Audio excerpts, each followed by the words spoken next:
semuanya, Assalamualaikum warahmatullahi wabarakatuh. Bertemu kembali di materi teknik presentasi dan poster penelitian, yang pada kesempatan hari ini kita akan mendiskusikan tentang teknik menentukan materi presentasi. Namun sebelumnya, mari kita awali terlebih dahulu dengan membaca doa mau belajar bersama-sama. A'udzubillahi minasyaitonirrajim. Bismillahirrahmanirrahim. Raditu billahi rabba wa bil islami dina wa bi Muhammadin nabiyya wa rasula. Rabbi zidni ilma warzuqni fahma. Amin. Amin amin ya rabbal alamin. Ya, tetap sehat, tetap semangat kan ya, gitu. Oke.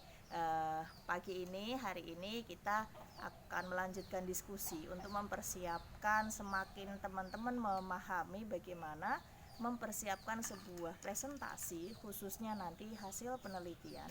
Dan pada kesempatan ini kita akan fokus pembicaraan mengenai bagaimana menentukan materi atau topik di dalam topik dalam presentasi yang akan kita sampaikan. Teman-teman, pagi ini kita kuliahnya di kebun. Teman-teman lihat ada pohon pisang dan ada rumput hijau. Mudah-mudahan suasana hati kita juga hijau gitu ya. Jadi tetap segar, tetap penuh senyum, tetap penuh semangat untuk menjalankan semua aktivitasnya, baik di perkuliahan, mungkin ada yang usaha online, mungkin juga ada yang membantu kedua orang tuanya menjalankan bisnis atau usaha yang ada di rumah. Oke, untuk mempersingkat waktu, kita akan langsung pada materi yang akan kita diskusikan hari ini.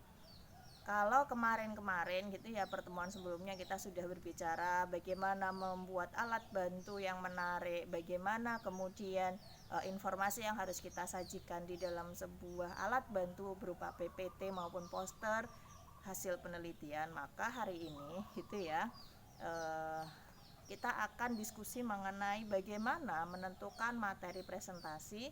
Kalau kita sempitkan adalah bagaimana teman-teman menentukan topik atau isu yang akan diteliti gitu ya, sehingga itu nanti bisa menjadi sesuatu yang menarik, bisa menjadi sesuatu yang baru misalnya, sehingga penelitian yang teman-teman lakukan akan kemudian membuat si pembaca ataupun membuat khususnya dosen gitu ya, itu akan mengiyakan dan menyetujui gitu bahwa ini layak untuk diteliti dan menarik tentunya ya.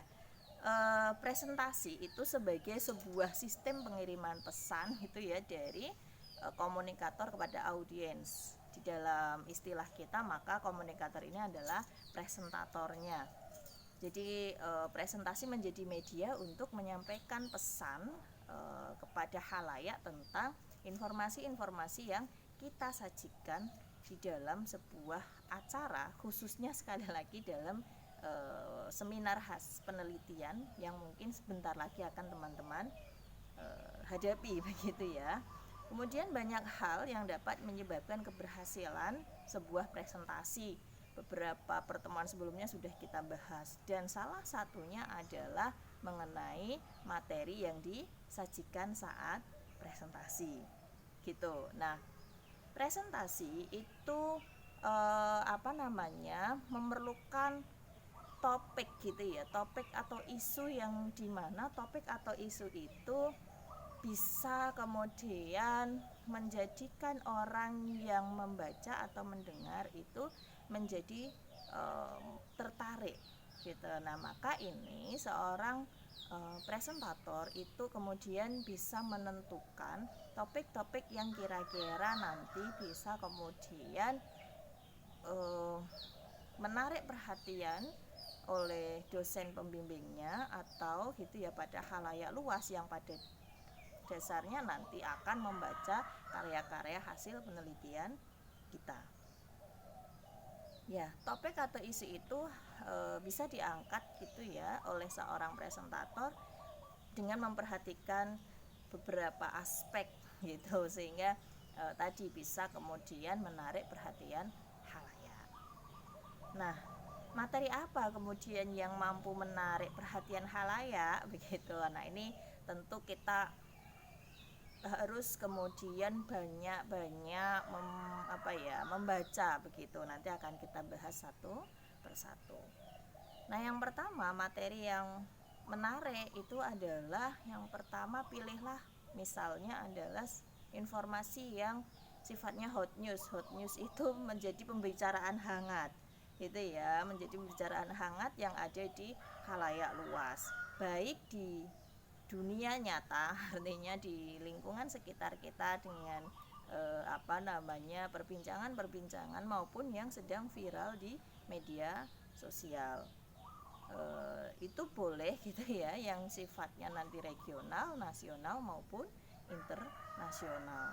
Jadi hot news, apa sih topik yang hari ini saat ini sedang menjadi pembicaraan hangat baik di lingkungan sekitar Anda atau levelnya lebih luas lagi, nasional hingga internasional.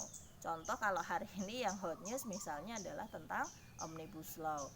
Nah, kalau kita maka tetap harus dikaitkan dengan kajian komunikasi, gitu ya. Bagaimana antara komunikasi dengan Omnibus Law, dari mana kalian akan mengangkat topik untuk diteliti. Kemudian yang kedua, topik itu membicarakan tentang specific community atau membicarakan tentang komunitas spesifik, gitu ya.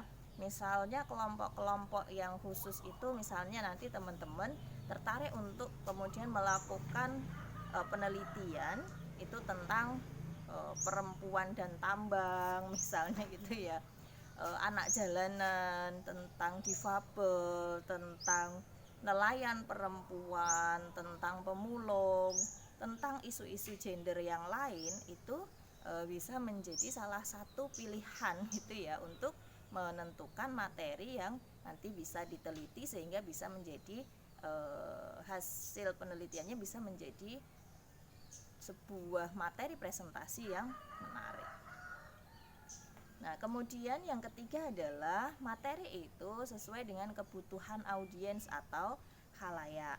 Topik atau materi yang membahas persoalan yang menjadi kebutuhan bagi khalayak begitu ya, baik untuk perubahan pengetahuan, perubahan sikap maupun keterampilan hingga gitu ya, solusi dari permasalahan yang dihadapi oleh audiens.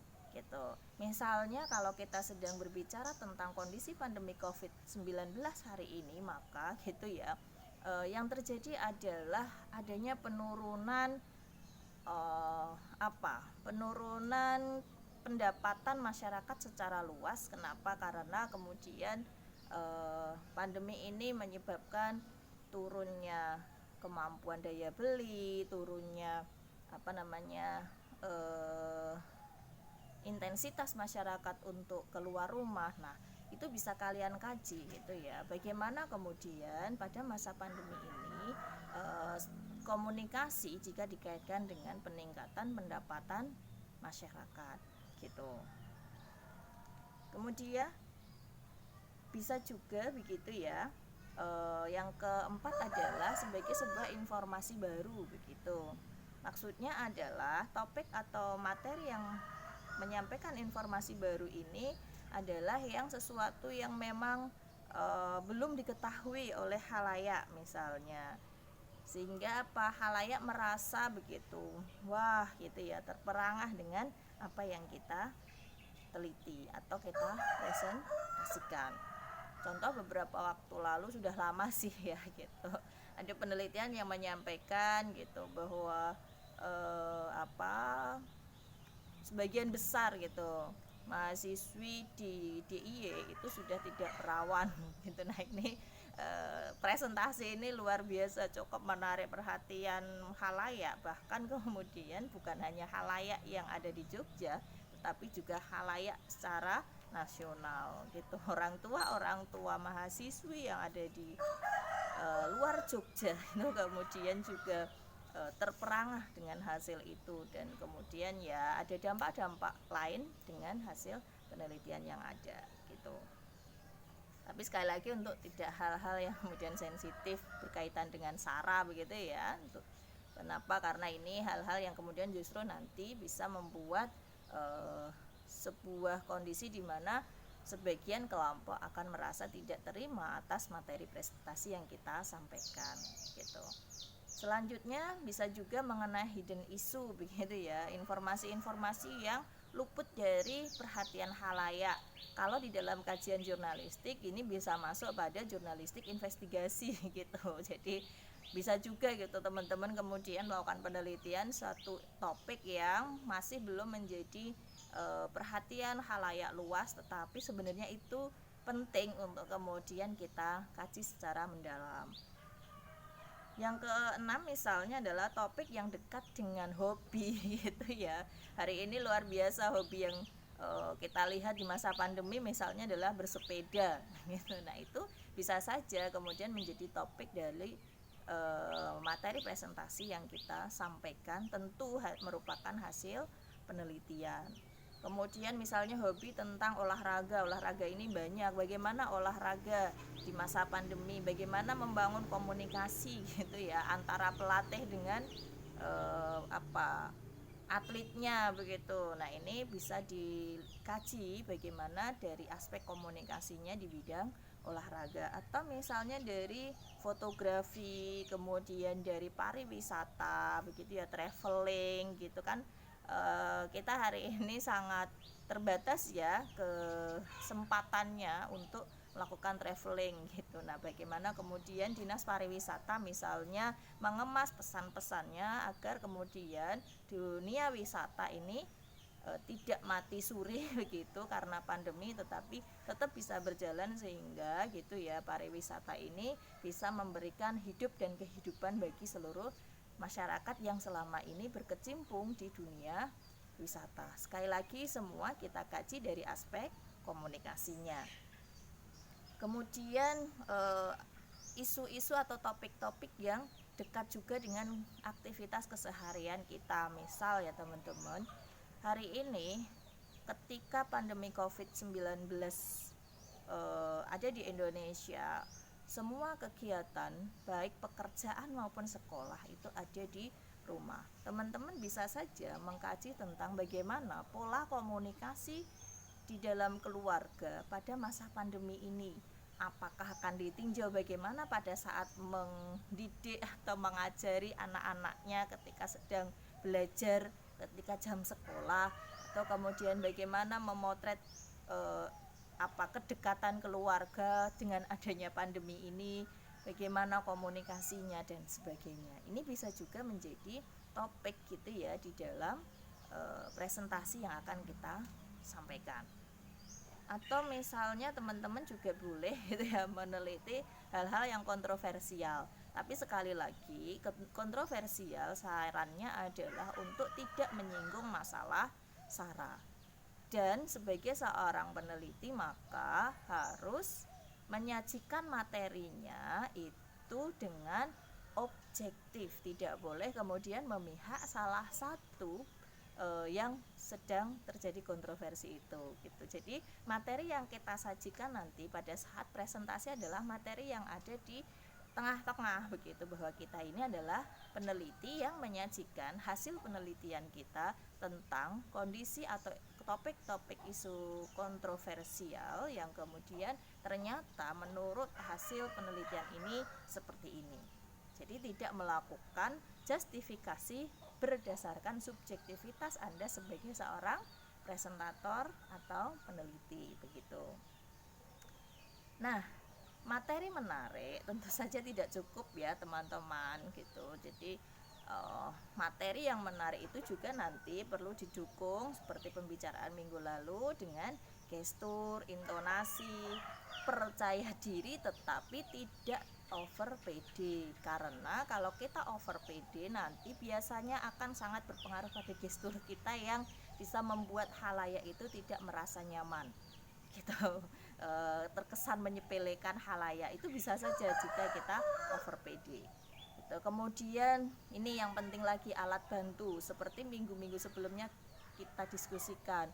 Seringkali alat bantu ini sudah kita siapkan di PPT sama poster misalnya begitu, tetapi kita lupa menyiapkan alat bantu yang lain, entah LCD proyektornya, entah link zoomnya misalnya nanti kita menggunakan aplikasi atau online untuk presentasinya, entah nanti flash disknya atau entah nanti HDMI-nya, ini kadang tidak kita cek sebelum presentasi. Maka ini penting juga untuk diperhatikan agar presentasinya nanti berjalan lancar dan tetap menarik khalayak untuk memperhatikan sampai selesai.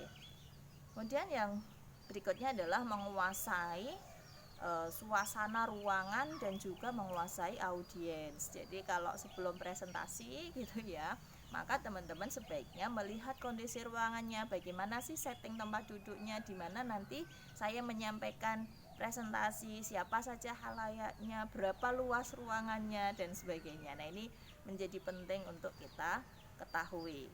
Jadi kita harus menguasai itu ya ruangan yang ada di mana kita akan melakukan presentasi. Dan masih banyak lagi, pertemuan sebelumnya sudah kita bahas, saya hanya mengulang lagi supaya ini kemudian teman-teman semakin menanamkan di dalam dirinya, oh iya ya, bukan hanya materi yang harus saya siapkan, tetapi juga hal-hal lain, hal-hal teknis lain juga harus disiapkan gitu.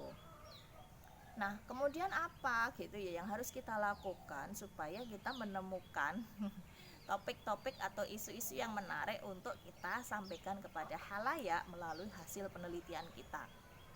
Tentu kata kuncinya sekali lagi adalah iqra, yaitu bacalah.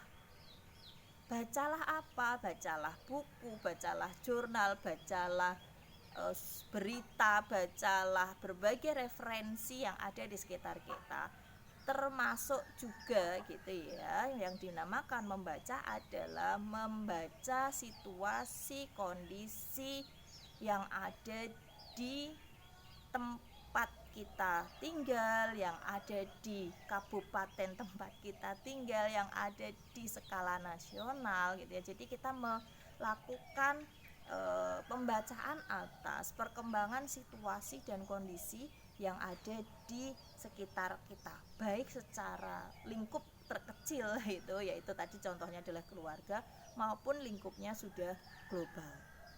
Dengan melihat situasi, dengan membaca referensi berupa buku atau jurnal itu, maka teman-teman nanti akan gitu ya bisa menentukan materi-materi apa yang hari ini gitu dapat menarik dan dibutuhkan oleh khalayak.